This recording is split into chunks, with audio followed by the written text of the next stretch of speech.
Hey Claiborne. Sometime in early 2009, Steph and I walked into a Walmart and walked out with my first Lego set in about 10 years, Brickbeard's Bounty. And shortly after that, when Steph's family asked her what I wanted for my birthday, she told them Legos. And I bring this up because in the last few weeks we've been talking a lot about our childhood and Lego, and it's made me think quite a bit about my relationship with Lego growing up. This is especially true after your most recent Time Twisters video, where you mentioned that the Time Cruisers came out in 1996, which is much later than I remembered. First, let's go back in time to 1996. I was 9 years old, Bill Clinton was elected to his second term, and the Macarena was sweeping the country.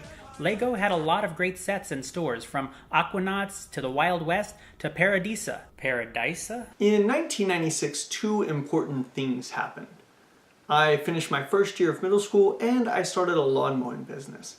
And what that meant is that I had the entire summer of 1996 to spend money that I had made cutting grass.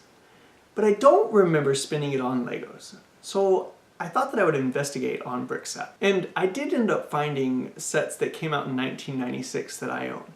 And not only 1996, I also found some sets from 1997 and 1998.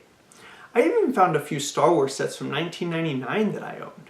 Pretty much all of them included a Jar Jar Binks minifig. Missa called Jar Jar Binks. Missa your humble servant. That won't be necessary. Oh, but it is. 'Tis demanded by the gods, it is. This means that obviously I was buying Legos all through middle school. However, I had learned the all too important lesson that most middle schoolers learn. It is not a good idea to share your interests if your interests are not cool. And that included Jar Jar Binks and Legos. And Flipper, but perhaps that's a story for another time. It's a little hard now, what with a wife and a family that not only know about but encourage my fascination with a brick, what it must have felt like then.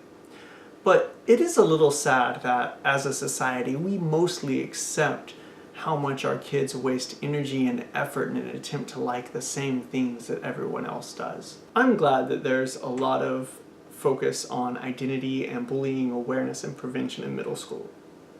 But I can't help but think what would happen if we took it just a little bit further. What if we taught our kids to support each other's hobbies, even if they didn't share them? I think we might find that we'd support each other's hobbies and interests and opinions even as adults. I think that 1999 is probably the official start of my dark ages.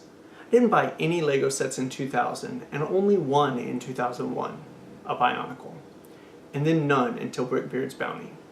But not because I lost interest, just maybe an exhaustion with the inability to share. Of course, that's not the case now. I have my wife and her family and mine, but also there's Blocky Talkie. Speaking of Claiborne, I'm not sure I've ever asked, but did you have a Dark Ages? And if so, what was the first Lego set you bought afterwards? And what about any of our friendly viewers? If you've got a story to tell about your first Lego set as an adult fan of Lego, please leave it in the comments because I'd love to hear about it. I'll talk to you soon. Over and out.